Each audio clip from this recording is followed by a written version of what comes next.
Time run అయిపోయింది కదా. ఓం నమో భగవతే వాసుదేవాయ.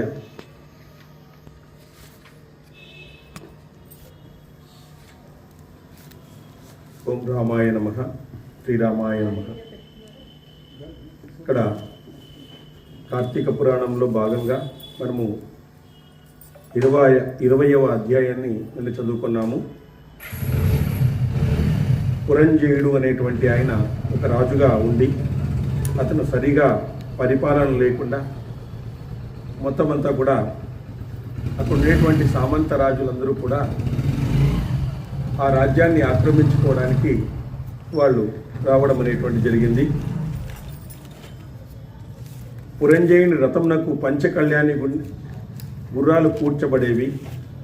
దృఢమైన చక్రాలు, అనేక యుద్ధాల్లో విజయం సాధించిపెట్టిన ఆ రథం మీద శత్రువులను ఎదుర్కోవడానికి ప్రారంభించినాడు. అహంకారం అనేటువంటిది మానవుని పతనానికి పునాది రాయి. ఈ పునాది రాయి కదిలితే భవనం ఎలా నేలమట్టం అయిపోతుందో అదేవిధంగా అహంకారం అనేది ఎంత పెరిగితే అంత తొందరగా మనిషి పతనం అవుతాడు అని మనకు సూచిస్తుంది అన్నమాట ఈ కథ. ఎందుకంటే పరిపాలన మీద శ్రద్ధ పెట్టుకోకుండా నన్నెవరు చేస్తారులే, ఏం చేస్తారులే అని చెప్పేసి ఆ విధంగా యుద్ధానికి పోవడం జరిగింది. పురంజయునికి సామంతుల మధ్య యుద్ధము భయంకరంగా కొనసాగుతా ఉందంట. అందరి తలలు తెగి పడుతున్నాయంట. యుద్ధంలో భయంకరమైనటువంటి యుద్ధం జరుగుతూ ఉంది. గుర్రాలు, ఏనుగులు, కలేబరాలు ఈ విధంగా నిండిపోవడంతో చూడ్డానికి అది రుద్రభూమిలా ఉందంట. కంబోజరాజు పురంజయుని మీద ధనుర్బాణాలతో దూసుకుని వస్తున్నాడు. అతనిపై బాణవర్షాన్ని కురిపించినాడు. పురంజయుడు వేసినటువంటి బాణాలు కాంబోజరాయుని వడిచిపట్టుకుని తిరిగి వాటిని అతనిపై ప్రయోగిస్తున్నాడు. పురంజయుని శరీరం దెబ్బతిన్నది. విజయం కనుచూపు మేరలో లేదని గమనించినటువంటి పురంజయుడు సంధ్యా సమయంలో కోటలోకి పారిపోయినాడు. సో ఈ విధంగా పరిపాలన మీద నిర్లక్ష్యం చేయడము, రాజుగా తన బాధ్యతలను నిర్వర్తించకపోవడం వల్ల అంతఃపురంలో ఒంటరిగా కూర్చొని విచారిస్తున్నాడు. పురంజయుడు ఇంతలో సుశీలుడనే పురోహితుడు వచ్చాడు. రాజా, శత్రువులను గెలవడానికి నీ సామర్థ్యం వృథా అయింది. దైవ బలం లేనిదే నువ్వు విజయాన్ని సాధించడం అసాధ్యము అని చెప్పాడు. మనం ఏ విజయం సాధించాలన్నా దైవం యొక్క బలం ఉండవు. దైవం యొక్క బలం లేకుండా పోతే మనం ఏ విజయాన్ని సాధించలేము అనేది. వ్రతం నడవాలంటే 2 చక్రాలు ఉండాలి. మనము ఒక భక్తునిగా ఎదగాలి అంటే మనలో ఆత్మవిశ్వాసం ఉండాలా, పరమాత్ముని యొక్క విశ్వాసం కూడా ఉండాలి. ఈ 2 ఉన్నప్పుడే, కాబట్టి ఈ 2 ఉన్నప్పుడే మనము జీవితంలో ఏదైనా సాధించగలుగుతామని ఆ పురోహితుడు చెప్పడం జరిగింది. నువ్వు దైవ బలం లేకుండే విజయం సాధించడం అసాధ్యం. ఇది కార్తీక మాసం, పరమ శుభ్రమైనటువంటి మాసం. రేపు కృత్తికా నక్షత్రంతో కూడిన కార్తీక పౌర్ణమి కనుక శ్రీహరిని ధ్యానించు. భక్తవరుడైన శ్రీహరిని ఇష్టకామ్యార్థ సిద్ధిని కలిగించి నిన్ను అనుగ్రహిస్తాడు. నీ రాజ్యాన్ని నువ్వు గెలుచుకొని విజయుడిపై తిరిగి వస్తావు అని ఆ పురోహితుడు ఇతనికి చేశాడు. మరునాడు ప్రాతకాలంలోనే నదీ స్నానము చేసి దీపారాధన చేసి షోడశోపచారాలతో శ్రీహరిని పూజించినాడు పురంజయుడు. వేద విధులైనటువంటి బ్రాహ్మణులకు దాన ధర్మాలు చేసి అంతఃపురానికి బయలుదేరినాడు. ఆ సమయంలోనే మెడ నిండా తులసి మాలలు, నుదిటిపై భుజాలపై విష్ణు నామాలు ధరించిన వృద్ధ బ్రాహ్మణుడు ఎదురైనాడు. ఆయనకు ఒక వృద్ధ బ్రాహ్మణుడు ఎదురైనాడంట. అతడు పురంజయునితో, మహారాజా, నువ్వేమీ విచారించకు, నీ సైన్యాన్ని కూడా తీసుకుని నీ శత్రువులను ఎదిరించు, విజయం పొంది తీరుతావు అని చెప్పాడు.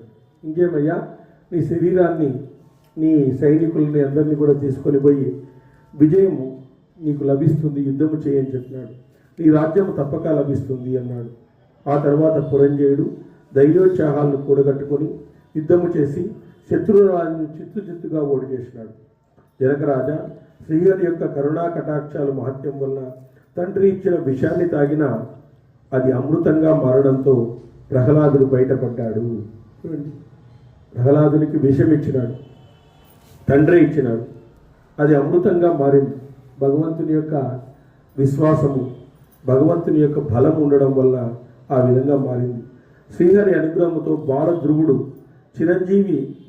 చిరంజీవిత్వాన్ని పొంది అత్యున్నత స్థాయికి చేరినాడు.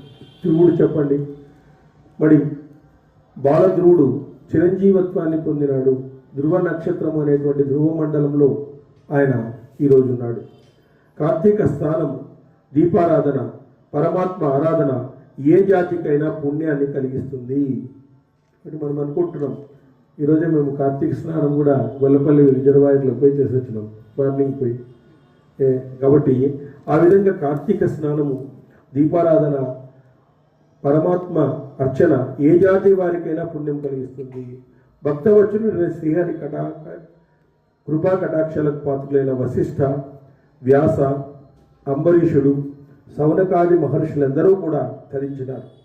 నిరాకాయుడు, నిరంజనుడు, నిర్వికల్పుడు, సహస్ర భానుతేజుడు, సర్వాంతర్యామి, నిత్యనందనుడు అయినటువంటి శ్రీమన్నారాయణుడు సాకారమై 14 లోకాలను తన పొట్టలో ఉంచుకొని కాపాడుతున్నాడు. అటువంటి శ్రీమన్నారాయణని కృపా కటాక్షాలు, వీక్షణాలు కలగడం, అతని అనుగ్రహానికి పాత్రలవడం కంటే గొప్పది మరొకటి లేదు ప్రపంచంలో. కాబట్టి ఏదీ లేదు. రాజఋషికి బ్రహ్మఋషి వశిష్ఠుడు శ్రీహరి యొక్క కార్తీక మాస ఔన్నత్యాన్ని, మహత్యాల్ని పలు విధాలుగా మనకు అనుగ్రహించినారు. కాబట్టి మనము భగవంతుని ఎప్పుడు కూడా చింతిస్తూ ఉండాలా. మనం ఏది చింతిస్తే అదే అవుతామన్నమాట. చూడండి, ఒక తుమ్మెద, ఒక కీటక, తనకి సంతానం ఉండదు, ఒక కీటకాన్ని తెస్తుంది, దానికి కాటు వేస్తుంది అనమాట. అది చావదు, కానీ గట్టిగా అరుస్తుంది అనమాట. దాని చుట్టూ అరిస్తే అది కీటకంగా మారిపోతుంది అనమాట. అది దాన్ని భ్రమర కీటక న్యాయము అంటారు. భ్రమర కీటక న్యాయము. అది గట్టిగా అరుస్తుంది అనమాట. దానికి అదే చింతన జరుగుతుంది. అది మగత నిద్రలో ఉంటుంది అనమాట. కాటేసి ఉంటుంది, మగత నిద్రలో ఉంటుంది. దాన్నే వింటూ వింటూ వింటూ ఉంటూ ఆ విధంగా కీటకంగా మారిపోతుంది. చిన్న పురుగు కీటకంగా మారిపోతుంది. దాన్నే భ్రమర కీటక న్యాయము అంటారు. కాబట్టి ఆ విధంగా మనము మనసు దేని మీద పెడితే అదే అయిపోతాం. యద్భావం తద్భవతి అంటారు. కానీ మనసు మనం పెట్టం. ఆడు చూస్తాం, అది బాగుంది అంటాం. ఇంకో చోటుకి ఇంకోటి చూపోతాం, ఇది భలే ఉందప్ప అంటాం. ఇంకో చోటుకు పోతాం, ఇది బాగుందప్ప అనేస్తాం. మూడింటి మీద దేని మీద శ్రద్ధ పెట్టం. బాగుండొచ్చు, కానీ నువ్వు దేని మీద నిశ్చిత అభిప్రాయం ఉండాలని. ఇప్పుడు ఏటిగడ్డ బృందం అంటే గ్రంథ పఠనం అంతే, అయిపోయా. వేరే లేదు, రెండో మాట అనేది లేదు ఇక్కడ. మేము ఇది గ్రంథ పఠనమే, వేరే మాట అనేది లేదు. ఎందుకు ఆ విధంగా ఉన్నాం? నిశ్చిత అభిప్రాయం అన్నమాట. గ్రంథాల నుంచి మనం నేర్చుకోవాలి. ఏం నేర్చుకోవాలన్నా దీని నుంచే నేర్చుకోవాలి. భగవంతుడు గుడిలో ఉన్నాడు అంటే అది భక్తి. ఈ మొత్తం అణువణువులో దాగి ఉన్నాడంటే ఏమి? అది జ్ఞానం. నీలోనే ఉన్నాడంటే మోక్షము. అంతే, నీలోనే భగవంతుడు ఉన్నాడంటే మోక్షము. అణువణువునా దాగి ఉన్నాడు అని తెలుసుకుంటే నువ్వు, అది జ్ఞానం. భగవంతుడు గుడిలో ఉన్నాడు అని మాత్రమే తెలుసుకుంటే అది భక్తి అని మనకు పెద్దవాళ్ళు చెప్పినారు. భక్తి, జ్ఞాన, వైరాగ్యాలు. కాబట్టి మనము ఆ భక్తి, జ్ఞాన, వైరాగ్యాలను మనం తెలుసుకోగలిగితే, ఇప్పుడు జరభరతుడు ఏం చేసినాడు? లేడిని ఆలోచించినాడు. లేడిని ఆలోచించి ఆ విధంగా అయిపోయినాడు. లేడిని ఆలోచించినాడు. లేడి పిల్ల పోతా ఉంటే జడభరతుడు ఏం చేసినాడు? దాన్ని కాపాడినాడు. ఎప్పుడు దాని నామస్మరణే చేస్తా అన్నాడు. ఎప్పుడు దీనికి ఏమవుతుందో ఏమో, ఏ సింహం చంపేస్తుందో ఏమో, ఏ పులి చంపేస్తుందో ఏమో అని చెప్పేసి దాన్ని పట్టుకొని దాన్నే ఆలోచించినాడు. నెక్స్ట్ జన్మలో లేడిగా పుట్టాడు. చూడండి, మనం ఏ భావనతో ఉంటే ఆ భావనే మనకు కలిగిస్తాడు భగవంతుడు. మనం వాటికి పోతాము, ఈ భావన భలే ఉంది అంటాం. మళ్ళీ ఇంకో చోటికి పోతాం, ఇంకో భావన బాగుంది అంటాం. ఇంకో చోటికి పోతాం, ఇది భలే ఉంది అంటాం. కానీ మన భావన స్టటర్డ్ అయిపోతుంది, అంటే కాన్సన్ట్రేషన్ తగ్గిపోతుంది. మళ్ళీ నెక్స్ట్ జన్మలో ఆయన భాగవతం చెప్తూ ఉంటే ఋషులందరూ కూడా లేడి ఆడ నిలబడింది అనమాట. ఆ నిలబడి ఆ విధంగా భాగవతాన్ని విన్నది. పూర్వకాలంలో ఆయనకు కొద్దిగా ప్రజ్ఞ ఉండేదన్నమాట. ఆయనకు విద్య బాగా ఉండేదన్నమాట. ఆ పూర్వజ్ఞాన ప్రజ్ఞతో ఆయన చనిపోయిన తర్వాత మళ్ళీ జడబడుతుగా మాడి మహానుభావుడుగా మారిపోయినాడు. మోక్షం వచ్చేసింది ఆయన. కాబట్టి బ్రాహ్మణ కుటుంబంలో పుట్టి ఆ విధంగా అయినాడు. కాబట్టి మనము ఏది అనుకుంటే అది అవుతాము. యద్భావం తద్భవతి. అంటే మనము ఒక నిశ్చిత అభిప్రాయంలో ఉండాలి. ఒక నిశ్చిత అభిప్రాయం మనలో లేదు. మన అభిప్రాయాలు మారుతూ ఉంటాయి, ఒక చోట ఒకటి ఇదైతూ ఉంటాయి అన్నమాట. కాబట్టి ఆ నిశ్చిత అభిప్రాయం మనకు ఉంటే ఆ విధంగా కాబట్టి మనకు ఏ భావన ఉంటే ఆ భావననే నేను కలిగిస్తాను అన్నాడు భగవంతుడు. కరెక్టే కదా. జడభరతునికి జింక జన్మ రావడానికి కారణము అదే కదా. వాపి స్మరణ భావం తదేచ్ఛంతే కలేవరం తాం తమవేత్తి కౌంతేయ సదా సద్భావ భావిత అంటాడు భగవద్గీతలో శ్రీకృష్ణ భగవానుడు. కాబట్టి నువ్వు ఏ భావనతో ఉంటే నేను ఆ భావననే కలిగిస్తాను. వాపి స్మరణ భావం తదేచ్ఛంతే కలేవరం తాం తమవేత్తి కౌంతేయ సదా తద్భావ భావిత. కాబట్టి నువ్వు ఏ భావనతో ఉంటే ఆ భావన్నే నేను కల్పిస్తాను అని అక్కడ చెప్తాడనమాట. కాబట్టి ఆ విధంగా ఇక్కడ నిన్న అనేక మంది శకుని, కర్ణుడు, దుర్యోధనుడు, దుశ్శాసనుడు, ద్రౌపది వీళ్ళందరూ కూడా పుట్టడం జరిగింది. కానీ చూడండి, కొంతమంది దేవతా అంశంలో పుట్టినారు. ఎవరు? ద్రోణుడు, కర్ణుడు, వీళ్ళంతా, ద్రోణుడు, భీష్ముడు. అయినా కానీ వాళ్ళు కౌరవులకి హెల్ప్ చేసేకపోయినారు. ఎందుకు ఆ విధంగా హెల్ప్ చేసేకపోయినారు చూడండి, అది మనం గమనించాలి. ఎందుకంటే వాళ్ళు ఆ విధంగా వాళ్ళలో ఉండేటువంటి అసంతృప్తిని పైకి ఎగదోసడానికి వాళ్ళు పోయినారన్నమాట. ఆ ఎగదోసడానికి వాళ్ళు వెళ్ళి ఆ విధంగా సత్యాన్ని గెలవడానికి, ధర్మాన్ని గెలవడానికి వాళ్ళు సహాయపడినారు. దేవతాంశంలో పుట్టినారు, కానీ వాళ్ళు కౌరవులకి సహాయం చేశారు. కానీ ఆ యొక్క అసంతృప్తిని వాళ్ళు పెంచినారన్నమాట. ఆ పెంచి ఆ విధంగా వాళ్ళు ఓడిపోయేటట్టుగా చేశారన్నమాట. అక్కడ ఉండి కూడా వీళ్ళకి సపోర్ట్ చేయడం అనేటువంటి జరిగిందన్నమాట. అట్లా ఈ భారతంలో విచిత్రమైనటువంటి కథలు, విభిన్నమైనటువంటి ధోరణులు, విభిన్నమైన మనస్తత్వాలు, విభిన్నమైనటువంటి స్వభావాలు, ఇట్లా ఒక్కొక్క రకంగా స్వభావం అనేటువంటిది ఆ విధంగా ఉంటుందన్నమాట. అంత డిఫరెంట్ స్వభావాలను మనం అర్థం చేసుకుంటాం. కాబట్టి అందుకే భారతంలో ఉన్నది ఏది బయట లేదు, బయట ఏది ఉందో అన్నీ భారతంలో ఉన్నాయి అని చెప్పినారు. ఊరికే కాదు చెప్పిండేది. ఆ విధంగా భారతంలో ఉండేది ఏది బయట లేదనమాట, అన్నీ భారతంలోనే ఉన్నాయి అని చెప్పడం అనేటువంటిది జరిగింది. కాబట్టి మనము దీన్ని విభిన్న ధోరణిలో, విభిన్న స్వభావాల్ని మనం ఆలోచించగలిగితే మనలో ఒక పరిపూర్ణమైనటువంటి వ్యక్తిత్వము, పాండవుల లాంటి వ్యక్తిత్వము, విదురుని లాంటి భక్తి, ఈ విధంగా అనేకమైనటువంటి మనం అభివృద్ధి చేసుకోవడానికి ఈ భారతం అనేటువంటిది మనకు ఉపయోగపడుతుంది అని చెప్పేసి ఆ విధంగా చెప్తున్నారు. ఇక్కడ 68వ అధ్యాయము, దుష్యంతుడి అద్భుత శక్తి, రాజ్యపాలన సామర్థ్యము. తత్వం శృతమిదం బ్రహ్మన్ దేవదానవ రక్షతాం అంశావతరణం సమ్యక్ గంధర్వ రసాం తదాహ అంటున్నారు. జనమేజయుడు ఇలా అంటున్నాడు, బ్రాహ్మణోత్తమ, నీ వలన దేవదానవ రాక్షస గంధర్వ అప్సరస గణాల అంశావతారాలను బాగా విన్నాను. నేను విన్నానయ్యా, అన్నీ కూడా చెప్పినారు మీరు. ఎవరెవరు దేవతలు, రాక్షసులు అందరూ కూడా ఏ విధంగా పుట్టినారు భూమి మీద, ఇవన్నీ విషయాలు బాగా తెలుసుకున్నాను. ఇంకనూ ఈ బ్రహ్మ ఋషుల సన్నిధానంలో కురువంశం గురించి నేను మొదట వినాలనుకుంటున్నాను అని చెప్తాను. కురువంశం గురించి నేను మొదట వినాలనుకుంటున్నానని చెప్పాడు. అప్పుడు వైశంపాయనుట్లు చెప్తాడు, పౌరశ్రేష్ఠ, పౌరవ వర్ధకుడు, తేజస్వైన దుష్యంతుడు 4 సముద్రాలు సరిహద్దు గల భూమండలాన్ని ఏలుతున్నాడు. అతను 4 సముద్రాలచే చుట్టబడిన భూమండలమంతా పరిపాలిస్తున్నాడు. యుద్ధంలో విజయాన్ని పొందినవాడు, బ్రాహ్మణ క్షత్రియాది వర్ణాలతో నిండి సరిహద్దులు గల ఈ భూమండలాన్ని శత్రుమర్దనుడైనటువంటి దుష్యంతుడు ఒక్కడే ఈ భూమండలాన్ని మొత్తము రక్షిస్తూ ఉన్నాడు.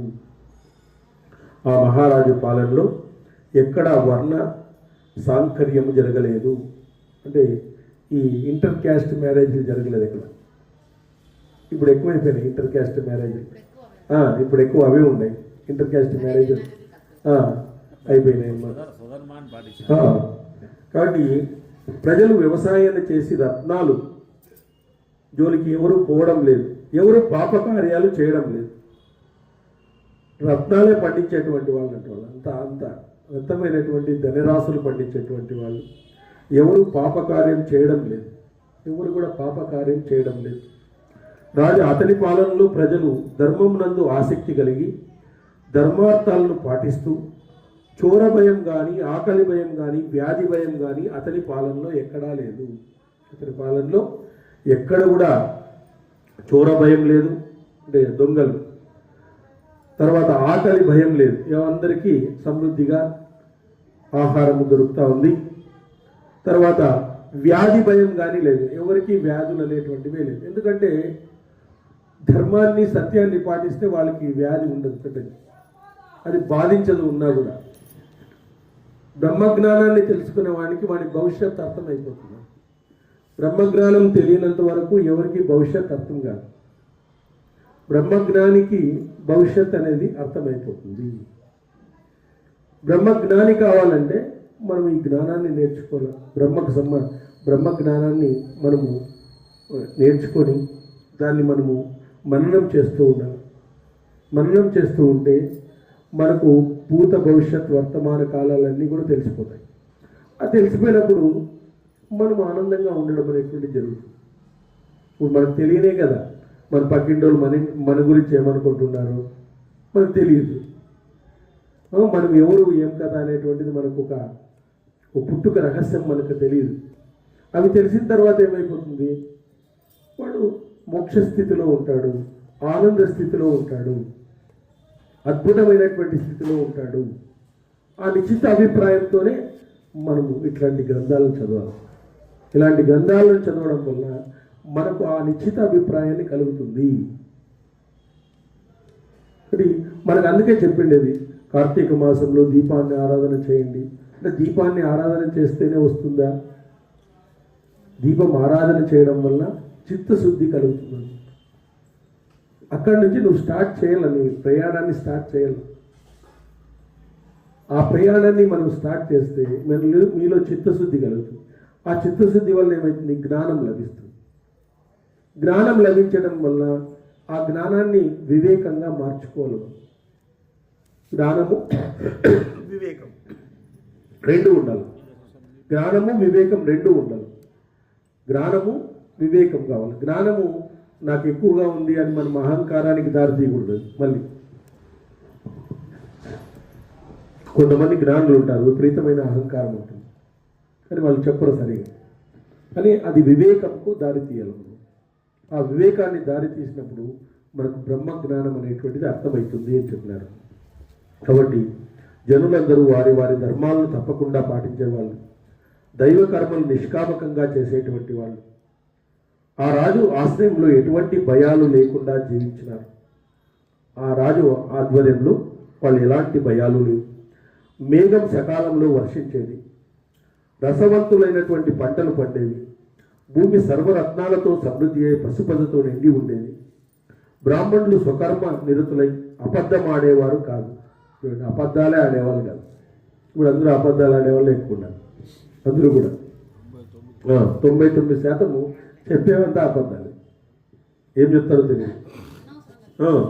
దుష్యంతుడు మహారాజు యువకుడు, అద్భుతమైన పరాక్రమం కలిగిన వాడు, వజ్రంలా దృఢమైన శరీరం కలిగినటువంటి వాడు.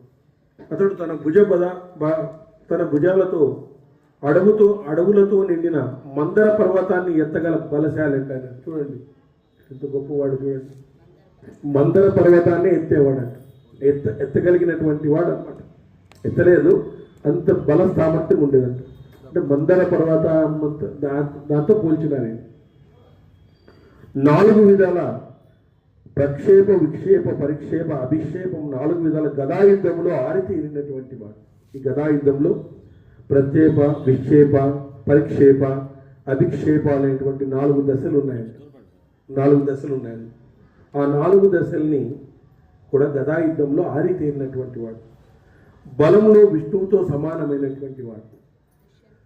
తేజస్సులో దుష్యంతుడు సూర్యునితో సమానమైనటువంటి వాడు, సహనంలో భూమికి సమానమైనటువంటి వాడు, ఆమోదయోగ్యుడు. అతని ఏలుబడిలో నగరాలు దేశాలు ప్రశాంతంగా ఉన్నాయి. అతడు ధర్మ భావనలతో ప్రజల్ని శాసించేటువంటి వాడు, ప్రజల్ని శాసించేటువంటి వాడు. ధర్మం చేయాలా, సత్యాన్ని తెలుసుకోవాలా అని చెప్పేసి రాజు ఆ విధంగా పరిపాలించేటువంటి వాడు. ఎందుకంటే రాజు ఆ విధంగా ధర్మాత్ముడు కావడం వల్ల ప్రజలు చేసిన పుణ్యాల్లో 1/6 వంతు అతనికి వస్తుంది. ప్రజలు ఏం చేసినా కూడా అతనికి పుణ్యం లభిస్తుంది, బోనస్ అది. ఆయన ధర్మ కార్యాలు చేయడం వల్ల, ధర్మాన్ని శాసించడం వల్ల, సత్యాన్ని శాసించడం వల్ల ఆ విధంగా వస్తుంది అనమాట. కాబట్టి జనమే చేయడం బ్రాహ్మణోత్తమ దుష్యంత మహారాజ్ చరిత్ర శకుంతల జననము భరతుని పుట్టిగా చెప్పండి అని అడిగినాడు. వీళ్ళకి ఈ విధంగా ఉంది కదా, దుష్యంతుడికి శకుంతల పరిచయం అయింది, అతని నుంచి భరతుడు పుట్టినాడు. ఈ భరతుడు పుట్టడం వల్లే దీనికి భారతదేశం అనే పేరు వచ్చింది అని, భరతవంశం అని చెప్పేసి మనము సంధ్యావందనంలో కూడా చెప్పుకుంటాం. భరతవర్షే భరతఖండే దండకారణ్య గోదావరియాం దక్షిణే తీరి శాలివాంశకే బౌద్ధావతారే రామక్షేత్రే అస్మిన్ వర్తమానేనా ఇట్లా చెప్పుకుంటాం. చాలా ఇంపార్టెంట్, చాలా టర్నింగ్ పాయింట్, టర్నింగ్ పాయింట్, భారతానికి ఇది టర్నింగ్ పాయింట్. సో ఈ విధంగా పూజ్యుడ వీరుడైన దుష్యంతుడు శకుంతలను ఎలా పొందినాడు, పురుష శ్రేష్ఠుడైన దుష్యంతుని చరిత్రను విస్తారంగా వినాలనుకుంటున్నాను అని అడిగాడు. అప్పుడు వైశంపాయనుడు ఒకానొకప్పుడు మహాబహుడైనటువంటి దుష్యంతుడు అశ్వగజ రథ పదాది చతురంగ జలాలతో అడవికి వెళ్ళినాడు. ఒకసారి ఈయన అడవికి వెళ్ళినాడు, వేటకు అడవికి వెళ్ళాడు. ఖడ్గాలు, శక్తులు, గదలు, ముసలాలు, ప్రాసలు, తోమరాలు ధరించిన వందలాది యోధులతో పాటు ఆయన వెళ్ళాడు. రాజు వెళ్తే ఎంతోమంది వంది మాగతులంతా పోతారు కాబట్టి ఆయన సైన్యం కూడా పోయిందనమాట. యోధులు సింహనాదాలతో, శంఖ సుందుబి ధ్వనులతో, రథాల ఇరుసుల చెప్పుళ్లతో, గజరాజుల గర్జనలతో, నానావిధ యుద్ధదారులతో, నానావేషదారులతో, యోధుల గర్జనలతో, తాళ ధ్వనులతో రాజు వెళ్ళే మార్గం అంతా కూడా కోలాహలంగా ఉంది, చాలా కోలాహలంగా ఉంది. రాజు శోభతో ఉండి తమకు కీర్తికరుడు, ఇంద్ర సమానుడు, శత్రు సంహారుడు, శత్రు గజాలను నిలువరించగల దుష్యంతుని స్త్రీలు భవనాలెక్కి చూస్తున్నారంట. స్త్రీలు భవనాలెక్కి ఆయన చూస్తున్నారు. అలా చూస్తున్న స్త్రీలకు ఇతను ఇంద్రుడిలా భావించినారంట. వాళ్ళు ఇంద్రుడే వస్తున్నాడేమో అని. తమలో తాము ఈ పురుషసింహుడు దుష్యంతుడు యుద్ధరంగంలో వసువులతో సమానమైన బలపరాక్రమ కలిగినటువంటి వాడు, అతని బాహుబలం ముందు శత్రుగణాలు ఏవి మిగిలి ఉండవు అని మాట్లాడుకుంటూ వాళ్ళు ప్రేమతో మాట్లాడుకుంటున్నారట. ఇతను యుద్ధంలోకి దిగితే ఎవరు ఇతన్ని ఎదిరించే వాళ్ళు లేరు, చూడడానికి ఇంత ఇదిగా ఉన్నాడు, ఇంత బల పరాక్రమంతుడిగా ఉన్నాడు, ఇతను ఎవరు ఎదిరించలేరు అని చెప్పేసి ఆ స్త్రీలంతా కూడా మాట్లాడుకుంటున్నారంట. ఈ విధంగా మాట్లాడుకుంటున్న స్త్రీలు ప్రేమతో ఆ రాజును స్తుతించినారంట, పూల వాన కురిపించినారంట. అన్ని దిక్కుల విప్రశ్రేష్ఠులంతా కూడా ఈయన స్తుతిస్తున్నారంట దుష్యంత మహారాజుకు జై అని చెప్పేసి. ఆ దుష్యంతుడు మిక్కిలి ప్రీతితో అడవికి వేటకు వెళ్ళాడు. దేవేంద్రుడితో సమానమైన దుష్యంతుడు మజగజాన్ని అధిరోహించి వెళ్తూ ఉంటే బ్రాహ్మణ, క్షత్రియ, వైశ్య, శూద్రులంతా జయ జయ ధ్వనాలు చేస్తున్నారంట. అందరూ కూడా జయ హో దుష్యంత అని చెప్పేసి చెప్తున్నారంట. పౌరులు, జానపదులు చాలా దూరం అతనిని అనుసరించినారంట. అతను వెళ్తూ ఉంటే అనేక మంది అనుసరించినారంట. అటుపై అతని అనుమతితో వెనుకకు వెళ్ళారంట. మళ్ళీ వెనుకకు వెళ్ళండి, మీరు అవసరం లేదు అని చెప్తే మళ్ళీ వెనుకకు వెళ్ళినారనమాట. అనంతరం అతను గరుడు వంటి రథం ఎక్కి ప్రయాణిస్తుంటే రథము శబ్దము భూమిని, స్వర్గాన్ని కూడా ఆవరిస్తానంట. ఆ శబ్దము స్వర్గంలో వినిపెడుతుందంట. ధీమంతుడైన అతను వెళ్తూ మారేడు, జిల్లేడు, చండ్ర వృక్షాలు, వెలగ, వేమ చెట్లతో నిండినటువంటి అడవిని చూడసాగినాడు. అడవిని చూసినాడంట ఆయన. ఆ అడవంతా పర్వతాలు నుండి జారిపడిన రాళ్లతో నిండి ఉన్న ఎత్తు పొలాలతో నిర్జలంగా నిర్మానుష్యంగా అనేక యోజనాలు విస్తరించి ఉంది. మృగాలు, సింహాలు, క్రూర మృగాలు, ఏనుగులు ఉంటున్న ఆ వనమంతా దుష్యంతుడు తన సేవకులతో బలాలతో మృగాలను వేటాడుతూ కలయి తిరుగుతున్నాడు. తన బాణాలకు అందినంత మేర వచ్చిన వ్యాఘ్ర సమూహాలను పడగొట్టినాడు. దూరంగా ఉన్న మృగాలను బాణాలతో త్యజించినాడు. దగ్గరగా ఉన్న వాటిని ఖడ్గముతో ఖండించినాడు. శక్తిమంతుల్లో శ్రేష్ఠుడైన అతడు తన శక్తితో లేళ్లను కూడా సంహరించినాడు. అనేక బయటకు పోయినాడు కాబట్టి అనేక మృగాలను సంహరించినాడు. అతడు గద తిప్పడంలో నేర్పరి, మేరలేని పరాక్రమం కలిగినటువంటి వాడు. వనంలో స్వేచ్ఛగా సంచరించే ఏనుగులు, తోమరాలు, ఖడ్గాలతో, గదాలతో, ముసలాలతో సంపుతూ సంచరించినాడు. అద్భుతమైన పరాక్రమం గల యుద్ధ ప్రియులైనటువంటి యోధులు సంచరిస్తుండగా అడవిలోని సింహాలు ఆ ప్రాంతాన్ని విడిచి పరిగెత్తిపోసాగినాయి. అడవిలోని సింహాలే పరిగెత్తిపోయినాయట. చూడండి, యథాపతులు మరణించడంతో చెల్లాచెదురైన మృగాలు ఆర్తనాదాలు చేయసాగినాయి. ఎండిపోయిన నదుల దగ్గరకు వెళ్ళి మృగాలు నీరు లేక కృషించి అలసట చెంది హృదయాలతో అచేతనంగా పడి ఉన్నాయి. ఆకలి దప్పులు తట్టుకోలేనివిగా భూమిపై పడిపోతున్నాయి. అక్కడ చూడ్డానికి నీళ్లు లేవు. అనేక జంతువులన్నీ కూడా పడిపోయినాయి. అనేక జంతువులు ఆర్తనాదాలు చేస్తున్నాయి. దెబ్బలు తగలడం వల్ల ఆర్తనాదాలు చేస్తున్నాయంట. ఆకలిగా ఉన్న కొందరు మానవులు కొన్ని మృగాలు తింటున్నారంట. కొందరు వనచరులు అగ్నిని రగిలించి ఆ మాంసాలు కాల్చుకొని తింటున్నారంట. మజగజాలు కొన్ని ఆయుధాల దెబ్బల వలన తొండాలను ముడుచుకొని భయంతో మలమూత్రాలను విసర్జిస్తూ రక్తం కారుతున్నా వేగంగా పరిగెత్తి సాగుతున్నాయంట. అవన్నీ కూడా అడవి ఏనుగులు కొంతమంది మనుషులను మర్దించినాయి. ఆ వనమంతా సైన్యం అనే మేఘాలతో, బాణాల వర్షధారాలతో నిండిపోయింది. చచ్చిపడి ఉన్న సింహాలతో, మృగాలతో ఆ వనమంతా కూడా ఆ విధంగా ఉందంట. చెల్లా చెదురు పడిపోయినాయి. వేలాది మృగాలను చంపిన దుష్యంతుడు ససైన్యంగా మృగాలను వేటాడుతూ మరొక వనంలోకి పోయాడు. మంచి బలం గల దుష్యంతుడు ఒకడు ఆకలి దప్పులతో ఆ వనం చివరికి వెళ్ళాడు. అక్కడ ఒక శూన్య ప్రదేశం కనపడింది. ఇట్లా వేటాడుకుంటూ ముందుకు వెళ్ళిపోయినాడు. రెండవ వనం చివరి వరకు వెళ్ళాడు. అక్కడ ఖాళీ ప్రదేశం ఉందంట అంతా కూడా. ఆ ప్రదేశాన్ని దాటి దుష్యంతుడు మరొక వనంలోకి వెళ్ళాడు. అది చక్కనైన ఆశ్రమాలతో మనసులకు ఆహ్లాదం కలిగిస్తూ చూడటానికి చాలా అందంగా ఉందట. ఆ వనమంతా కూడా చక్కని గాలి వీస్తూ వికసించిన పూల చెట్లతో కూడి మిక్కిలి సుఖంగా ఉండే పచ్చికలతో అది నిండి ఉంది. ఆ వనం పక్షుల కలకల రావాలతో ప్రతిధ్వనిస్తూ, కోయిల కుహు రావాలతో, తేనెతీగలతో, జింకారాలతో నిండి విశాలంగా ఉంది. పెరిగిన కొమ్మలు, వృక్షాలతో, తుమ్మెదల జింకారాలతో మిక్కిలి శోభాయమానంగా ఉంది. ఆ వనంలో పువ్వులు లేని మొక్కలు లేవు, పండ్లు లేని చెట్లు లేవు, ముళ్ళున్న మొక్కలు అసలే లేవు, తుమ్మెదలు వాళ్ళని పువ్వులే లేవు, అన్నీ ఉన్నాయన్నమాట. పక్షుల ధ్వనులతో, పూలతో, అన్ని ఋతువులలో ఉండేటువంటి పూలు గల చెట్లతో, చక్కని నీడనిచ్చే వృక్షాలతో మిక్కిలి అందంగా అలంకరించబడి ఉందంట ఆ వనమంతా కూడా.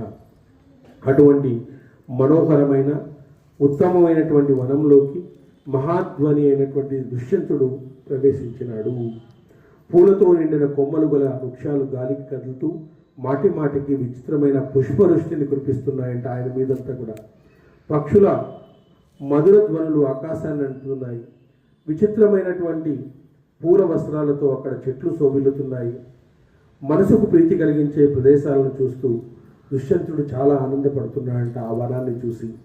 సిద్ధులు, చారణులు, గంధర్వులు, అప్సరసులు, మదించిన వానరులు, కిన్నెరులు, కింపురుషులు అంతా కూడా అక్కడ ఉన్నారంట ఆ వనంలో. ఆ వనంలో వీచే గాలి సుఖంగా, చల్లగా, సువాసనతో పూల పొప్పిడి తీసుకెళ్తూ క్రీడించే కోరికతో వృక్షాలను చేరుతున్నట్టుగా ఉందంట. మాలిని నదీ తీరంలో ఎత్తైన ధ్వజాల వలె ప్రకాశిస్తున్న చక్కని చెట్లతో మనోహరమైనటువంటి ఆ వనాన్ని ఆ దుష్యంత మహారాజు చూశాడు. ఆనందంతో ఉన్న పక్షులతో ఉన్న వనాన్ని చూస్తున్న దుష్యంతుడు అక్కడ ఒక ఆశ్రమం కనబడింది. ఆయన ఒక ఆశ్రమం కనబడిందంట అక్కడ, ఒక ఆశ్రమం. అతడు అనేక విధాలైన వృక్షాలతో నిండి ప్రజ్వలిస్తున్న అగ్నిహోత్రులతో సాటి లేని సొగులతో ఉన్నటువంటి ఆ ఆశ్రమాన్ని చూశాడు. ఎతులు, వాలకిల్లులు, మునిగణాలతో, అగ్నిహోత్రాలకు గృహాలతో పలు రకాల పుష్పాలు పరిచినట్టుగా వ్యాపించి ఉన్న ఆ ఆశ్రమాన్ని రాజు గౌరవించినాడు. రాజా, నిర్మలమైన ఆస్వాదయోగ్యమైనటువంటి నీటిలో ఉన్న మాలిని నది ఇరుపక్కల పెద్ద పెద్ద చెట్ల మధ్యలో ప్రకాశిస్తున్న ఆశ్రమాన్ని చూశాడంట. ఆయన చూసి పలు రకాల పక్షుల సమూహాలతో తపోవనంగా అందంగా ఉన్న మాలిని నదిని చూసినాడు. ఆ ప్రాంతంలో ఉన్న సవ్యులైన పూలను, మృగాలను చూస్తూ అతడు ఆనందాన్ని పొందినాడు. అప్రతిహతుడు, శ్రీమంతుడు అయినటువంటి దుష్యంతుడు దేవలోకంలో ప్రకాశించే మనోహరమైనటువంటి ఆశ్రమాన్ని చేరుకున్నాడు. ఆయన ఆశ్రమంలోకి వెళ్ళాడు, చేరుకున్నాడు. ఆశ్రమాన్ని ఆనుకొని నిర్మలమైన నీటితో ప్రాణులందరికీ తల్లిలా ఉండేటువంటి మాలిని నదిని చూశాడు. చక్రవాకాలున్న ఇసుక తిన్నెలతో పూల నురుగులతో ఉన్నటువంటి ప్రవాహంతో కిన్నెర గణాలు, వానరాలు, ఎలుగుబంట్లు సేవిస్తున్న నదిని చూసినాడు. మాలిని తీరము ఇసుక తిన్నెలతో అందంగా ఉంది. పవిత్ర వేద ఘోష ఉంది. మదపటేనుగులు, పూలు, సర్పాలు అక్కడ పులులు సంచరిస్తున్నాయి. ఆ నదీ తీరంలో కశ్యప గోత్రకుడైనటువంటి కణ్వుని ఆశ్రమాన్ని చూస్తాడు. కశ్యప గోత్రమైనటువంటి కణ్వుని ఆశ్రమాన్ని చూస్తాడు.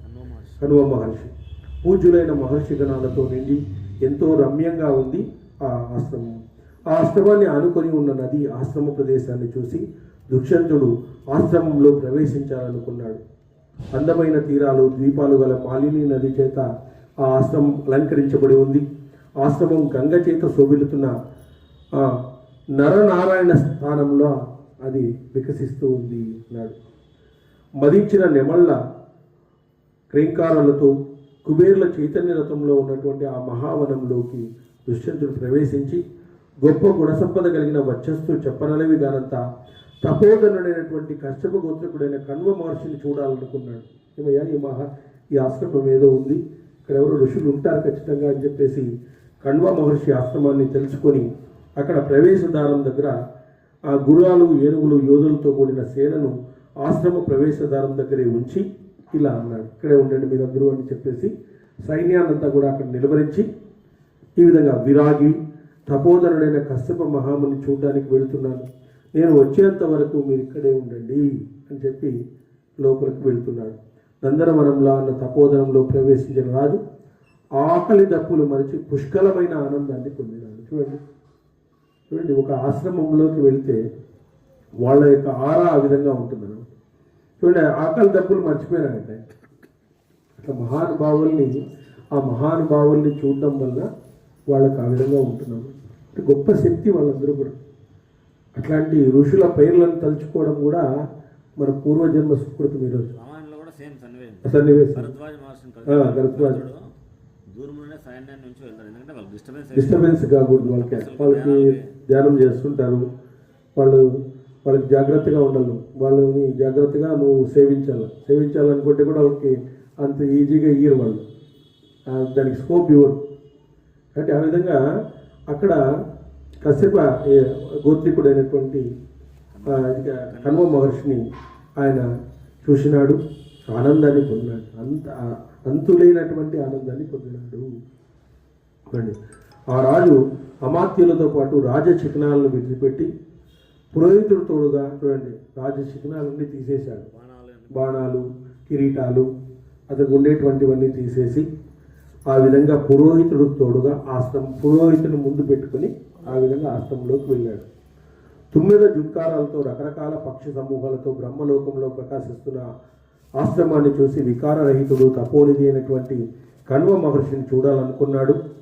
అది ఓంకార నాదముతో చాలామంది విప్రుల సమూహముతో కూడి బ్రహ్మలోకం లాగా ఉందంట. అదంతా కూడా ఆశ్రమము బ్రహ్మలోకంతో ఓంకార నాదముతో ప్రతిధ్వనిస్తూ ఉందంట. వివిధ కర్మలందు బ్రాహ్మణులు, వృక్కులు పదక్రమలతో ఉచ్చరిస్తూ ఉండగా అక్కడంతా వేద ఘోష జరుగుతూ ఉందంట. ఆశ్రమం అంతా కూడా వేద ఘోష జరుగుతా.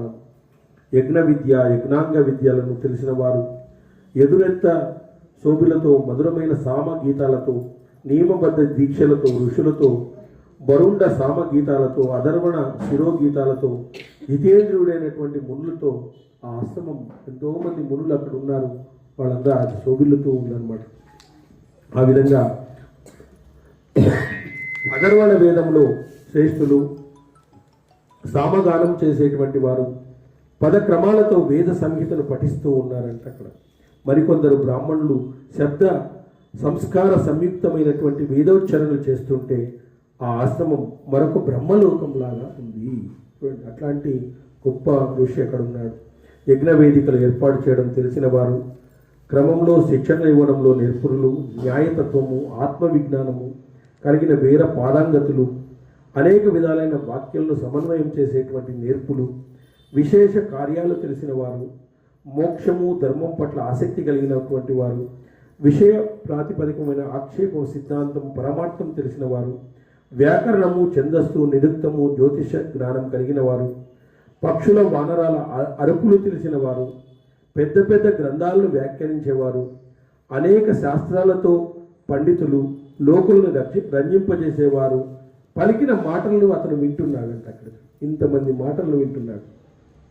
ఇంతమంది మాటలు వ్యాకరణం తెలిసిన వారు ఉన్నారు, ఛందస్సు తెలిసిన వారు ఉన్నారు, జ్యోతిష్ శాస్త్రం తెలిసిన వారు ఉన్నారు, పక్షుల యొక్క అరుపులు తెలిసిన వాళ్ళు కూడా ఉన్నారు. అంటే ఏమరుస్తుంది అని అర్థమేమిటి? పెద్ద పెద్ద శాస్త్రాలతో లోకులను రంజింపజేసేటువంటి పురాణ కథనం జరుగుతుంది ఒక చోట. మోక్ష ధర్మం పట్ల ఆసక్తి కలిగినటువంటి వారు, అనేక విధాలైన వాక్యాలను సమన్వయం చేసేవారు. చూడండి, న్యాయశాస్త్రము, తత్వశాస్త్రము, ఆత్మవిజ్ఞానము శిక్షణ ఇవ్వడంలో నేర్పులంట వాళ్ళందరూ కూడా. ఆత్మజ్ఞానం అప్పట్లోనే సైకాలజీ అప్పుడే ఉందన్నమాట. మనిషి పుడుతూనే సైకాలజీ పుట్టింది. అట్లా ఆ విధంగా అప్పుడే ఉంది, ఇప్పుడు లేదు ఇది కాదు. సో శత్రువీరులను సంహరించే దుష్యంతుడు ఆయా ప్రదేశాల్లో కఠోరమైన నియమాలను పాటించే ఋషులను విప్రులను చూశాడు.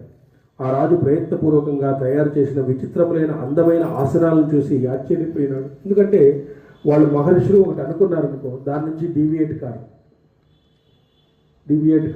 ఇంక వేరే ధ్యాస ఉండదు వాళ్ళకి. అట్లా మనిషి కూడా ఒక ఋషిలాగా మారిపోవాలి. ఆ కసి ఉండాలి.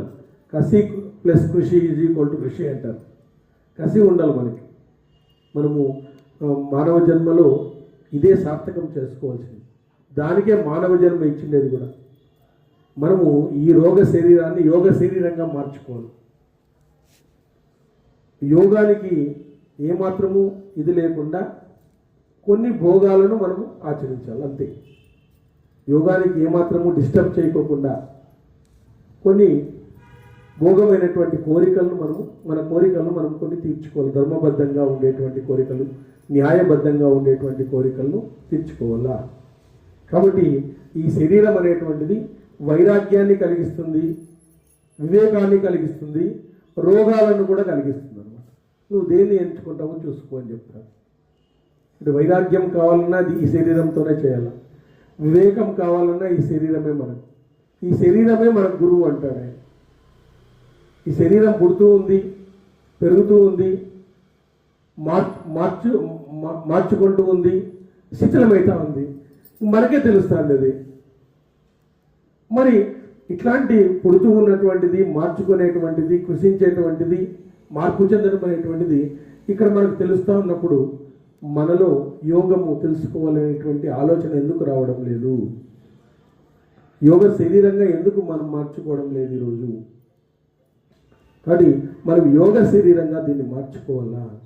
భోగ శరీరంగా మార్చుకుంటున్నాం ఈరోజు. భోగ శరీరం ఏమవుతుంది? అనేక జన్మలకు కారణమైంది, రోగాలకు కారణమైంది. అంటే మనము చిన్న చిన్న తాత్కాలిక ఆనందం కోసము శాశ్వత ఆనందాన్ని ఈరోజు కోల్పోతున్నాం. తాత్కాలిక ఆనందం కోసము శాశ్వత ఆనందాన్ని మనం కోల్పోతున్నాం. తాత్కాలికమే ఇవన్నీ కూడా. నీతో పాటు ఏదైనా వచ్చేది ఉందా? ఏది రాదు. చివరికి నీ కట్టే టవల్ కూడా తీసేస్తారు. ఆడవాళ్ళకి కప్పుతారు కాబట్టి నీ కట్టే టవల్ కూడా మగవాళ్ళకైతే తీసేస్తారు. ఏమి ఉండదు, ఒడ్డు మీద అనమాట. ఆడవాళ్ళకి వాళ్ళకు సంప్రదాయం ఉందన్నమాట అంతే. కాబట్టి ఇంత నిర్వీర్యమైనటువంటి, ఇంత శరీరం, ఇంత అశాశ్వతమైనటువంటి దానికోసము మనము ప్రాకులాడకూడదు అనేటువంటిదే మనకి ఇక్కడ చెప్తాను. ఋషుల జీవితాలు ఎందుకు చెప్తారు అంటే, ఆ ఋషిగా మారకపోయినా ఆ భావనన్నా కనీసం ఉంది అని. ఆ ఋషిగా మారకపోయినా నువ్వు ఆ భావనలోనే జీవించండి అని మనకు బాగా భారతం చెప్తారన్నమాట. చూడండి, శత్రువీరులను సంహరించే దుష్యంతుడు ఆయా ప్రదేశాల్లో కఠోర నియమాలను పాటించే వాళ్ళని చూసినాడంటే విప్రులను. ఆ రోజు ప్రయత్నపూర్వకంగా తయారు చేసిన విచిత్రమైన అందమైన ఆసనాలను చూసి ఆశ్చర్యపోయినాడంట. అక్కడ ఆసనాలు ఉన్నాయంట అంతా కూర్చోవడానికి. అవి చూసి ఆశ్చర్యపోయినాడంట. అక్కడున్న దేవతా గృహాల్లో బ్రాహ్మణులు చేసిన పూజలు చూసి తాను బ్రహ్మలోకంలో ఉన్నానా అని చెప్పేసి, ఆయన బ్రహ్మలోకంలో నేనేమన్నా ఉన్నానా, ఎక్కడొచ్చినా నేను వేటకు వచ్చిన వాడిని బ్రహ్మలోకంకి వచ్చినట్టున్నాను అని చెప్పేసి ఆయన అనుకుంటున్నాడంట మనసులో. కశ్యప వంశస్థుడైన కన్వ మహర్షి తపస్సుల చేత రక్షింపబడుతూ తపోవన లక్షణాలతో నిన్న ఆశ్రమాన్ని చూస్తున్న దుష్యంతునికి తృప్తి కలగలేదంట. మహావ్రతులు తపోధనులైన ఋషులతో కూడి మిక్కిలి మనోహరంగా మంగళకరంగా ఏకాంతంగా ఉన్న కశ్యపుని ఆశ్రమంలో ఆమంత్య పురోహితులతో కలిసి దుష్యంతుడు ప్రవేశించినాడు. అప్పుడు వైశంపాయనుడు అన్నాడు. తర్వాత దుష్యంతుడు అమాత్యాలను విడిచిపెట్టి తనొక్కడే ఆశ్రమంలోకి వెళ్ళాడు. అక్కడ నియమనిష్ఠుడైనటువంటి కన్వ మహర్షి అతనికి కనబడలేదంట. కన్వ మహర్షి కనపడలేదు లోపల. ఆ ఋషి కనపడంతో ఆశ్రమం శూన్యంగా భావించి ఇక్కడ ఎవరున్నారు అని గట్టిగా అడిచినాడంట. ఇక్కడ ఎవరున్నారు? ఆయన ఎవరు పెద్దగా పట్టించుకోలేదు. అక్కడ ఉండేవాళ్ళు వాళ్ళ సాధన చేసుకుంటూ ఉన్నారు. వెంటనే ఆ ధ్వని విని లక్ష్మీదేవి వంటి రూపంతో తాపసి వేషంలో ఉన్న ఒక కన్య ఆశ్రమం నుంచి వెలుపలికి వచ్చిందంట. లక్ష్మీదేవి వంటి రూపంతో ఉండేటువంటిదంట. అంత అందమైన స్త్రీ వచ్చిందంట. తాపసిగా ఉందంట ఆమె. అంటే తపకు సంబంధించినటువంటి డ్రెస్ వేసుకునింది. ఆ విధంగా వచ్చిందంట. నల్లని కన్నులతో రాజును చూసి ఆ రాజు పూజించదగ్గవాడని గ్రహించింది. కన్నులతోనే చూసి, ఓహో మంచి రాజునా, ఈయన గొప్ప రాజు ఉన్నట్టున్నాడు, ఈయన పూజించదగిన వాడే అని చెప్పేసి ఆమె అనుకునిందంట. ఆమె నియమాన్ని పాలించేది, రూప యవ్వన సౌందర్య గలది, శీల ఆచారాలు కలిగి, శుభలక్షణాలు కలిగి, విశాల నేత్రుడు, ఉన్నత వక్షం, అంగసౌష్టం కలిగిన సింహభుజుడు, దీర్ఘబాయువు, పూజ్యుడు అయినటువంటి ఆయన రాజుతో ఆమె స్పష్టంగా మధురంగా ఇలా పలికిందంట. నీకు స్వాగతం మహారాజా అనేదంట. వస్తూనే మీకు స్వాగతము అని చెప్పిందంట. ఆమె ఆ రాజు అర్ఘ్యపాత్రాలతో ఆసనాలతో గౌరవించి ఆరోగ్యాన్ని కుశలాన్ని అడిగిందండి. చూడండి ఎంత బాగా అడిగిందండి. ఇంట్లోకి వస్తేనే ఎన్ని రోజులు ఉంటారేమో వీళ్ళు అనుకుంటాం మనం. అట్లా అడిగినాయమ్మా, మీకు స్వాగతం అని చెప్పిందమ్మా. మళ్ళీ ఆరోగ్యాన్ని కుశలాన్ని అడిగింది. మీరంతా కుశలంగా ఉన్నారా, ఆరోగ్యంగా ఉన్నారా? యథావిధిగా పూజించి కుశల ప్రశ్నలు అడిగి సిగ్గుతో పడుతున్న దాని వలె మీ కొరకు ఏమి చేయగలను అని అడిగిందంట. మీ కొరకు మేము ఏమి చేయగలము అనేది ఎక్కడి నుంచి వచ్చిందంటే భారతంలో నుంచి వచ్చింది. మనం ఏదన్నా కస్టమర్కి చేస్తే, కస్టమర్ దీనికి చేస్తే ఏమని చెప్తారు వాళ్ళు, సహాయపడగలం. అది ఇక్కడి నుంచి వచ్చినట్లుంది. చూడండి, కస్టమర్ కేర్కి మనం చేస్తే మీకేం మేము చేయగలమని అడుగుతారన్నమాట. ఆ విధంగా మీ కొరకు నేను ఏమి చేయగలను అని అడిగిందంట. ఏం చేయాలి మీకు? ఆశ్రమానికి వచ్చి నీవేమి చేయగలుగుతున్నావు? మంగళప్రదమైన ఈ మహర్షి ఆశ్రమానికి వచ్చిన నువ్వెవరు అని అడిగిందంట. తర్వాత మీరెవరు అని అడిగిందంట. పిమ్మట యథావిధిగా గౌరవించిన రాజు తీయగా మాట్లాడే అందమైన సుందరితో ఇలా అన్నాడు. దుష్యంతుడు ఇలా అన్నాడు. కమలలోచన, నేను ఇలుడునే మహాత్ముడైన రాజఋషి కుమారుణ్ణి. నా పేరు దుష్యంతుడు. ఇది సత్యము. పూజ్యుడకు కన్వ మహర్షిని ఉపాసించడానికి వచ్చాను. భద్ర, పూజ్యుడగా ఆ మహర్షి ఎక్కడ ఉన్నాడు? ఆ విషయాన్ని నాకు చెప్పు అని అడిగినాడు. శకుంతల ఇలా అంది. పూజ్యుడైన నా తండ్రి ఫలాల కోసం ఆశ్రమం నుంచి బయటకు వెళ్ళాడు. ముహూర్త కాలం నిరీక్షించండి, ఆయన వస్తారు, మీరు చూడవచ్చు. చాలా షార్ట్కట్గా మీరు కూర్చోండి, వస్తాడు ఆయన. ఫలాలను తేవడానికి అడవిలోకి వెళ్ళాడు. అంటే 15 మినిట్స్ అన్నమాట.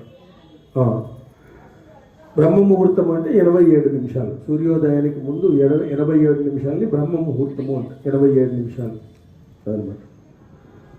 ఋషి కనబడకపోవడంతో ఆమె ఆ విధంగా చెప్పడంతో చక్కని సౌష్ఠవము, అందమైన చిరునవ్వు, తపస్సు, ఇంద్రియ నిగ్రహము, లోపయవ్వన సంపన్నులు కలిగిన ఆమెను చూసి రాజు ఇలా అన్నాడు. సుందరి, నువ్వెవరు? ఎవరి కూతురవు? ఈ వనానికి ఎందుకు వచ్చావు? ఇంతటి చక్కటి రూపంతో ఉన్న నువ్వు ఇక్కడికి ఎలా వచ్చావు అని అడిగినాడు. ఎక్కడో టౌన్లోనో సిటీలోనో ఉండాల్సిన ఆమె ఈడాలున్నావు అని, మెట్రోపాలిటన్ సిటీలో ఉండాల్సిన ఆమె ఇక్కడికి వచ్చేసినావు అని అడిగినాడు. చూపుతోనే నా మనసును హరించావు. నువ్వెవరో తెలుసుకోవాలనుకుంటున్నాను అని చెప్పినాడు. సుందరి, నా మాట విను. నేను పురు రాజా సుందరి నా మాట విను, నేను పురు రాజా వంశంలో జన్మించినాను, ఇప్పుడే నేను నిన్ను వరిస్తున్నాను. దుష్యంతుడు చూడండి, అంటే మహారాజు చూస్తూనే వరించగలిగినటువంటి సౌందర్యం ఆమెలో ఉందన్నమాట. అంత అట్రాక్ట్ అయిపోయినాడు ఆయన దుష్యంతుడు. పురురాజు వంశంలో జన్మించినాను, ఇప్పుడే నేను వరిస్తున్నాను. క్షత్రియ స్త్రీ కానీ వారి పట్ల నా మనసు ఎప్పుడూ ప్రవర్తించదు. ఋషిపుత్రికుల విషయంలో కానీ సపర్ణులు కానీ స్త్రీల విషయంలో కానీ నా మనసు పోదు. మధుర భాషని నీ అందు నాకు మనసు లగ్నమైంది. అంటే ఇండైరెక్ట్ గా నువ్వు క్షత్రియ పుత్రిక అని చెప్తాను. విశ్వామిత్రుడు మేనకు పుట్టింది. అవునవును, విశ్వామిత్రుడు క్షత్రుడే కదా. అవునవును, క్షత్రియ అని చెప్పారు. ఎందుకంటే అమ్మవారి యొక్క సంకల్పం అది, పరదేవత యొక్క సంకల్పం. పరదేవత ఎప్పుడు కూడా ఏది చేసి ఎవరిని ముంచేస్తుందో తెలియదు, ఏమి ఆలోచన ఇచ్చి ఎవరిని పైకి తెస్తుందో తెలియదు. ఆయన మాయలో అందరూ చిక్కుకోవాల్సింది, మాయలో ముంచేస్తుంది. ఒకసారి అదక్పాతాలని తొక్కేస్తుంది. మనం కదలిక ఏర్పడిందంటే ఆమెదే అని అర్థం. మనలో చెడు వచ్చినాయంటే ఆమె కలిగిస్తూ ఉంటుంది, మంచి వచ్చిందన్నా ఆమె కారణం. కాబట్టి అమ్మవారి యొక్క సాధన మనం చేయాలి, అనుగుణంగా వెళ్ళాలి, చాలా జాగ్రత్తగా జీవితాన్ని పండించుకోవాలి. ఏదో పుట్టినాంలే ఎట్లా ఒకట్లు ఉన్నాంలే అంటే ఈ జీవితం మళ్ళీ కొన్ని వేల సంవత్సరాలు వెనక్కి వెళ్ళిపోతుంది. దీన్ని సరిగా సాధన చేయకుండా పోతుంది. ఏదో ఉన్నాంలే, ఏదో ఎంజాయ్ చేస్తాంలే, ఎంజాయ్ చేసేసి వెళ్ళిపోదాంలే, ప్రసాదాలతో ముడిపెట్టుకుందాం జీవితాన్ని అంతా కూడా. విశ్వామిత్రుని కథ చెప్తారు కదా, శతానందుల ఎక్కడ వచ్చింది, అక్కడ నుంచి స్టార్ట్ ఇది. Okay okay okay. విశ్వామిత్రునికి వెనకకి తెలుసు కదా అది, అడవిలో వదిలేసి వెళ్ళిపోతారు. ఇక్కడ స్టార్ట్ ఇక్కడ నుంచి కథ స్టార్ట్. రామాయణంలో మనకు అంతా వచ్చింది. కాబట్టి ఈయన ఏమంటున్నాడంటే నా మనసు నీలో లగ్నమైంది తెలుసుకో. నాకు ఎప్పుడు ఎవరి మీద లగ్నం కాదు, యాక్చువల్గా చెప్పాలంటే ఏమో నీ మీద లగ్నమైంది. నా మనసు విప్రస్త్రీ విషయంలో ప్రవర్తించదు. నేను నిన్ను సేవిస్తున్నాను, నీ భక్తుడను, నన్ను నువ్వు సేవించదగిన దానివి. విశాలాక్షి నా రాజ్యాన్ని అనుభవించు, మరొక ఆలోచన వద్దు అని చెప్పేసినాడు. డైరెక్ట్ చెప్పేసినాడు. ఇలా లెటర్ రాసేది అవన్నీ అవసరం లేదని చెప్పేసి పూర్తిగా చెప్పేసినాడు. ఏమన్నా కాకుండా అంటే ఆమెలో ఆ కదలిక, దుష్యంతునిలో ఆ కదలిక ఏర్పడింది అనమాట. ఆయన శరీర లక్షణాలు బట్టి క్షత్రియ గ్రహించినాడు. విప్రుని పట్ల నా మనసు పోదని చెప్పాడు. నేను ప్రేమించాను, ఖచ్చితంగా క్షత్రియ కన్యనే అయింటావు. విప్రుల పట్ల నా మనసు విప్ర స్త్రీ విషయంలో ప్రవర్తించదు. అదేవిధంగా క్షత్రియ స్త్రీ కాని వారి పట్ల నా మనసు ఎప్పుడూ ప్రవర్తించదు చెప్పినాడు. ఈ విషయంలో నాకు పోదు, నీ అందే మనసు లగ్నమైంది, కాబట్టి నువ్వు క్షత్రియ పుత్రికే అని చెప్పేసి చెప్పినాడు అనమాట. ఆశ్రమంలో అలా రాజు పలకగా ఆమె నవ్వుతూ ఉందంట. ఆమె మధురాక్షరాలతో ఇలా పలికింది. దుష్యంత, నేను పూజ్యుడు, తపస్వి, ధృతిమంతుడు, ధర్మజ్ఞుడు, మహాత్ముడు అయినటువంటి కన్వ మహర్షి కూతురిని. రాజా, నేను స్వతంత్రులారిని కాదు, కశ్యపుడు నా తండ్రి, గురువు కూడా. నీవు అతన్ని ప్రార్థించు, స్వేచ్ఛగా అనుచితంగా ప్రవర్తించడం తగదు అని చెప్పేసి. చూడండి, నాకుగా మాట్లాడుతున్నాడు కదా, ఇష్టానుసారం మాట్లాడుతున్నాడు ఆయన. అంటే నేను ప్రేమిస్తున్నాను, నువ్వు క్షత్రియ స్త్రీ కాబట్టి అట్లా డైరెక్ట్గా చెబుతుంటే నేను స్వతంత్రులని కాదు, నేను స్వతంత్రంగా ఉండేటువంటి దాన్ని కాదు. కశ్యపుడు నా తండ్రి, గురువు కూడా. నీవు అతన్ని ప్రార్థించు, స్వేచ్ఛగా అనుచితంగా ప్రవర్తించడం తగదు. అనుచితంగా ప్రవర్తించొద్దు, స్వేచ్ఛగా మాట్లాడొద్దు అని చెప్పింది. అప్పుడు దుష్యంతుడు ఇలా అన్నాడు. మహాభాగా, ఊర్ధ్వరేతసుడు, లోకపూజ్యుడు, పూజ్యుడైన కన్వ మహర్షి, నియమవ్రతుడు, ధర్మదేవుడైన నడవడి నుంచి చెలిస్తాడేమో కానీ మహర్షి చెలింపడు. ధర్మదేవుడైనా పక్కకు దక్కుతాడేమో కానీ ఆయన మనసు చెలించదు. నువ్వు అతనికి కూతురు ఎట్లా అయ్యావు? అసలుకి ఆయన కూతురు ఎట్లా అయినావు నువ్వు? అసలు నాకు అది సందేహం, నాకు పెద్ద సందేహం కలుగుతుంది, దాన్ని తీర్చుకును. నువ్వు ఆయన కూతురు కాదు. ఆయన ఎట్లాంటి వాడంటే తపో సంపన్నుడు. వాళ్ళు ఎప్పుడో పెళ్లి ఇళ్ళు చేసుకొని ఉంటారు, వాళ్ళు బ్రహ్మచర్యాన్ని పాటిస్తారు, నిర్వికల్ప సమాధి స్థితిలో ఉంటారు వాళ్ళు. సో వాళ్ళకి కూతురు పుట్టడం అనేది ఉండదు, ఇంకా వాళ్ళ సంసారం మీద ఉండదు అన్నమాట. అప్పుడు శకుంతల, రాజా, ఈ ఋషి రాక నా కొరకు ఎలా జరిగిందో, మునుపు నా రాక ఎలా జరిగిందో, ఈ మునికి కూతుర్ని ఎట్లా అయ్యానో యథార్థంగా చెప్తాను, విను. యథార్థంగా చెప్తాను. వేరొక విధంగా ఉన్న తన్ను గురించి మరొక విధంగా, మహాత్ముల వేరొక విధంగా ఉన్న తన్ను గురించి మరొక విధంగా మహాత్ముల దగ్గర చెప్పేవాళ్ళు పాపాత్ములు, మూర్ఖులు, దొంగ, ఆత్మవంచకులు అవుతారు. చూడండి, అంటే వేరొక విధంగా ఉన్న తను గురించి మరొక విధంగా మహాత్ముల దగ్గర చెప్పేవారు ఏమవుతారు అంటే పాపాత్ములైతారు, మూర్ఖులైతారు, దొంగ అవుతారు, ఆత్మవంచకులైతారు. అన్యదా సంతమాత్మానం అన్యదా సస్తు భాషతే నా పాపే నా వృతో మూర్ఖ స్థేన ఆత్మ పరారక అంటారు. సో ఈ విధంగా రాజా ఒకానొక ఋషి ఇక్కడికి వచ్చి ఒకనాడు నా జన్మ గురించి ప్రశ్నించినాడు. నేను ఊర్ధ్వరేసుడోవు ఎలా అయ్యావు? ఈ శకుంతల ఎలా వచ్చింది? నీకు ఈమె కూతురు ఎట్లయింది? కశ్యప, నాకు నిజము చెప్పు. అతనికి పూజ్యుడైన కశ్యపుడు చెప్పిన ప్రకారము నేను నీకు చెప్తాను. ఈ విధంగా ముందు సంభాషణ జరిగింది, నేను ఎలా వచ్చాను అని చెప్పేసి, అదే నీకు చెప్తాను అని చెప్తాను. వినిందనమాట. కణువుడు ఇలా అన్నాడు. కణువ చెప్తున్నాడు, కశ్యపుడు చెప్పిన ప్రకారము ఇక్కడ ఒక ఋషి వచ్చి ఇలా చెప్పినాడు, అదే నీకు చెప్తాను అని చెప్పేసి చెప్పినాడు అనమాట. అప్పుడు కణువుడు ఇలా అన్నాడు, పూర్వం ఒకప్పుడు విశ్వామిత్రుడు గొప్ప తపస్సు చేశాడు. దానివల్ల దేవగణాధిపుడైనటువంటి ఇంద్రుడు మిక్కిలి సంతాపం పొందాడు. తపస్సుచే అధికమైన శక్తితో విశ్వామిత్రుడు నన్ను ఈ ఇంద్రస్థానం నుంచి పడగొడతాడేమో అని భయపడి దేవకుడు మేనకతో ఇలా అన్నాడు. ఇక్కడ కణ్వ మహర్షి పూర్వం విశ్వామిత్రుడు గొప్ప తపస్సు చేసినాడు. ఆ తపస్సు చాలా శక్తివంతంగా మారిపోయింది. ఎవరైతే ఇట్లా శక్తివంతమైనటువంటి తపస్సు చేస్తారో వాళ్ళు ఖచ్చితంగా ఇంద్ర పదవిని పొందుతారు. కాబట్టి దీన్ని భగ్నం చేయాలని చెప్పేసి మేనకను పంపించినాడు. ఎవరు? ఇంద్రుడు. నా ఇంద్ర పదవికి ఎసురు పెడతాన్నాడు వీడు వచ్చి అని చెప్పేసి ఆ విధంగా మేనకను పంపించినాడు. మేనకతో ఇలా, మేనక, అప్సరసలతో దివ్య గుణాలతో నువ్వు గొప్పదానవు. నువ్వు శ్రేష్టమైనటువంటి పదవిని నువ్వు చేయి. ఈ పని చెప్తాను. సూర్యునితో సమానంగా ప్రకాశించే విశ్వామిత్రుడు ఘోరమైన తపస్సు చేస్తున్నాడు. నా మనసును వణికిస్తున్నాడు. సుందరి మేనక, ఈ విశ్వామిత్రుని చలింపచేసే భారం నీది. ఈ కఠోర నియమం కలవాడు జయించడం సఖ్యం కానివాడు ఉగ్రమైన తపస్సులో ఉన్నాడు. ఈయన మనసును ఎట్లయినా కూడా నీ మీదకి వచ్చేటట్టుగా చేసుకోను. ఏం చేస్తావో తెలియదు. నువ్వు ఎలాగన్నా పోయి ఈ తపస్సును భగ్నం చెయ్యి. నా మనసు కదిలిపోతుంది ఆయన శరీరం తపస్సు చేస్తూ ఉంటే. ఈయన ఎట్లాగైనా కూడా నువ్వు విచిత్రుడు కావాల్సిందే అని చెప్పేసి చెప్పినాడు. అతడు నన్ను నా స్థానం నుంచి పడగొట్టరాదు. నువ్వు వెళ్ళి అతను ప్రలోభ పెట్టు. అతనికి తపోభంగం కలిగించు. నాకు ఉత్తమమైన విఘ్న నివారణం చెయ్యి. అతను ఎట్లయినా కూడా తపోభంగం కలిగించు. తపస్సు నుంచి లేచేటట్లుగా చేసేసేయి. మళ్ళీ అతను తపస్సు చేసిన తర్వాత చూస్తాం. కాబట్టి ఎట్లైనా భంగం కలిగించు అన్నాడు. సుందరి, నీ రూపముతో, యవ్వనంతో, సౌందర్యంతో, చేష్టలతో, చిరునవ్వులతో, తీయని మాటలతో అతన్ని ప్రలోభపరిచి తపస్సు నుంచి మరలించు. ఎట్లన్నా కానీ నువ్వు మరలించాలి. ఏం చేస్తావో తెలియదు. ఏమేమి డ్యాన్సులు చేస్తావో, ఏమి చిరునవ్వులు చిందిస్తావో, ఏమి చేష్టలు చేస్తావో, యవ్వనం చేత, నీ రూపం చేత, సౌందర్యం చేత నువ్వు అతని తపస్సుకి భంగం కలిగించు. అప్పుడు మేళకాల దేవరాజా, పూజ్యుడైన విశ్వామిత్రుడు మహా తేజస్వి, మహాతపస్వి, మహాకోపిష్టి కూడా. ఆయన స్వభావం మీకు తెలుసు కదా. ఆ మహాత్ముని తేజస్సుకు, తపస్సుకు, క్రోధానికి మీరు కూడా భయపడుతున్నారు. ఇంక నేనెట్లా ఆయన్ని చేసేది? మీరే భయపడుతున్నారు కదా, నేను భయపడకుండా ఉంటానా?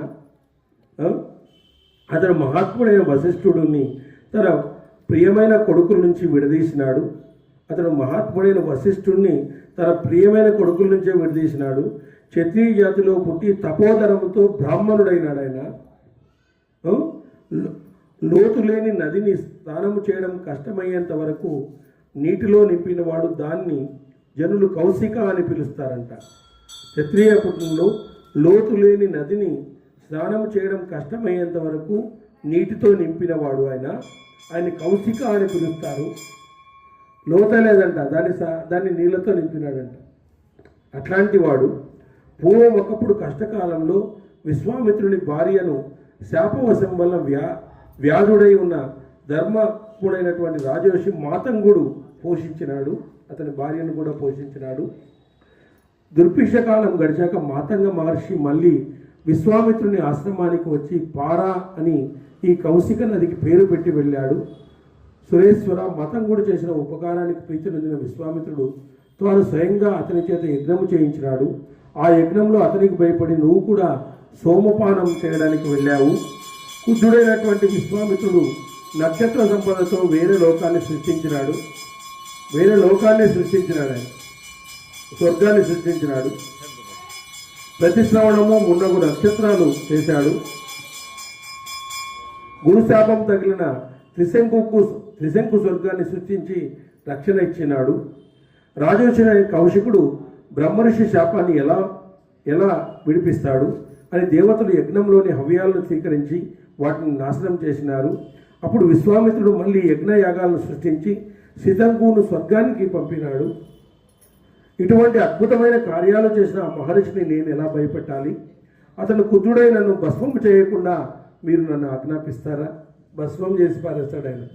అసలు ప్రతిశుద్ధి చేసినటువంటి వాడు హవిస్సులను వాళ్ళు దేవతలు తీసుకోకుండా పోతే ఇంకో స్వర్గాన్ని సృష్టించి వాళ్ళకి ఇచ్చినాడు ఆయన.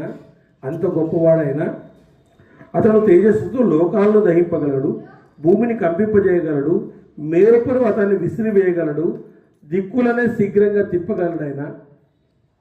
కాబట్టి అగ్ని వలె ప్రకాశించే అటువంటి తపస్సంపన్నుడు జితేంద్రుడైనటువంటి విశ్వామిత్రుని వంటి వాడిని నేను తాకగలను అసలుకి యాక్చువల్గా అసలు తాకే కూడా అవుతుంది ఆయన్ని. సురశ్రేష్ఠ అగ్నివంతి ముఖము, సూర్యచంద్రుల వంటి కళ్ళు, కాలసర్పం వంటి నాలుక కలిగినటువంటి మహర్షి నా వంటి స్త్రీని తాకగలడా? యముడు, చంద్రుడు, మహర్షులు, సాధ్యులు, విశ్వదేవతలు, వాలకిల్లులు అందరూ విశ్వామిత్రుని ప్రభావానికి భయపడిన వాలకిల్లులు అని మనం విన్నాం ఒకసారి. చిన్నగా పొట్టిగా ఉండేటువంటి వాళ్ళు, అట్లాంటి వాళ్ళే భయపడిపోయినారు విశ్వామిత్రునికి. సురేంద్ర, నువ్వు ఈ విధంగా ఆజ్ఞాపించగా ఆ మహర్షి దగ్గరకు వెళ్లకుండా ఎలా ఉండగలను? నా రక్షణ గురించి నువ్వు ఆలోచించు. నీ చేత రక్షించబడి నేను మళ్ళీ వచ్చి నీ కోసమే పనిచేయగలను. దేవేంద్ర, నీ అనుగ్రహం వల్ల అక్కడ నేను స్వేచ్ఛగా ఆడే సమయంలో, వాయువు తగిలే సమయంలో నా వస్త్రాన్ని దూరంగా తొలగించుగాక, నా పనిలో మన్మథుడు తోడుండుగాక. ఆ విధంగా ఋషిని నేను పరవపరిచే సమయంలో వనంలో పరిమళభరితమైన వాయువు వీచుగాక. అలాగే అని చెప్పి ఇంద్రుడు చెప్పిన తర్వాత ఆమె కౌశికుని ఆశ్రమానికి వెళ్ళింది. ఈ విధంగా విశ్వామిత్రుని యొక్క తపోభంగం కలిగించడానికి ఆమె వెళ్ళి, నా రక్షణ భారాన్ని నువ్వే చూసుకోవయ్యా, అక్కడ ఏం జరిగినా కొన్ని సౌందర్యంగా ఉండేటట్టుగా నువ్వే చేయాలి అవన్నీ కూడా అని చెప్పేసి ఆమె కౌశికుని ఆశ్రమానికి వెళ్ళింది. హరి ఓం స్వస్తి. నెక్స్ట్ శకుంతల జన్మం రేపు జరుగుతుంది. మంచి అది